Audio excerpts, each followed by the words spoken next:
আসসালামু আলাইকুম রহমতুল্লাহি ওয়াবারাকাতুহ। সম্মানিত প্রিয় বন্ধুগণ, আজকে খুব একটি গুরুত্বপূর্ণ বিষয় নিয়ে উপস্থিত হইলাম। সেই বিষয়টি হলো যে আমাদেরকে অনেক ভাইয়েরা মেসেজ করতেছে, অনেক ভাইয়েরা আমাদের সাথে যোগাযোগ করতেছে যে হুজুর এই বিষয়ে একটা ভিডিও আপলোড দেন। সেই বিষয়টা হলো যাদের পেনিস একেবারেই নুয়ে পড়ছে, কোনোভাবেই শক্ত হচ্ছে না, কাটো হয়ে গেছে, আজকে আপনি এই ঘরোয়া উপাদানটি ব্যবহার করুন। আল্লাহ পাকের অশেষ মেহেরবানিতে আপনার সমস্যা আল্লাহ পাক রব্বুল আলামিন দূর করে দিবেন। আমরা দেরি না করে মূল আলোচনায় চলে যাই। যে ঘরোয়া উপাদানটি আমাদেরকে দুটি জিনিস নিয়ে আমাদেরকে তৈরি করতে হবে, সেটি নারকেল গাছের ডাব নিতে হবে। নারকেল গাছ থেকে একটি ডাব পারবেন, আর দ্বিতীয়টি হচ্ছে আপনাকে জুক নিতে হবে।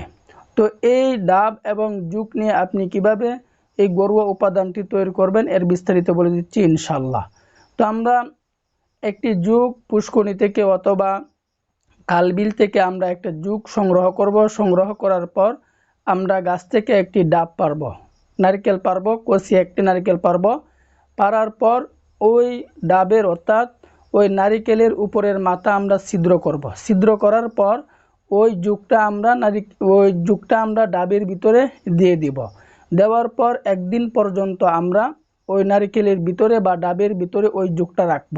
ওই জুকটা রাখার পর আমরা একদিন রাখার পর ওই জুকটাকে আমরা ওই ডাব থেকে বা নারিকেল থেকে আমরা বের করে ফেলব।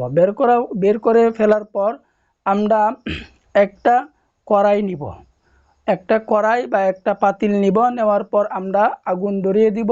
আগুন ধরানোর পর আমরা ওই জুকটা ওই কড়াই অথবা পাতিলের উপরে দিয়ে দিব। দেওয়ার পর আমরা হালকা পরিমাণে আগুন দিতে থাকব। দেওয়ার পরে দেখবেন ওই জুক থেকে আপনার অনেক পরিমাণে তেল বের হচ্ছে।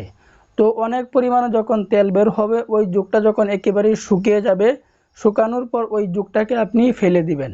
যে অল্প পরিমাণ যে পরিমাণ তেল বের হয়েছে ওই তেলটাকে আপনি সংগ্রহ করবেন, একটা বোতলের মধ্যে বা একটা পাত্রের মধ্যে সংগ্রহ করবেন। সংগ্রহ করার পর এটা ঠান্ডা হওয়া আগ পর্যন্ত আপনাকে অপেক্ষা করতে হবে। তো যখন ঠান্ডা হয়ে যাবে, আমরা এটা আমাদের বিশেষ অঙ্গে অর্থাৎ আমাদের পেনিসের মধ্যে প্রতিদিন রাত্রে শোয়ার আগে, ঘুমানোর আগে আমরা এটাকে মালিশ করব। এক লাগারে 7 দিন পর্যন্ত আমরা মালিশ করব। কীভাবে মালিশ করব? যে নিচ থেকে উপরের দিকে এভাবে আমরা মালিশ করব, উপরের দিকে এবং নিচের দিকে, দুনো দিক থেকে আমরা এভাবে মালিশ করতে থাকব। এভাবে আমরা 5 থেকে 6 মিনিট পর্যন্ত মালিশ করব। আপনি এক সপ্তাহে ঘরোয়া উপাদানটি ব্যবহার করুন। আল্লাহ পাকের অশেষ মেহেরবানিতে আল্লাহ পাক রব্বুল আলামিন আপনার সমস্যা দূর করে দিবেন। আল্লাহ পাক রব্বুল আলামিন আমাদের সকলকে বুঝার তৌফিক দান করুন। আমিন।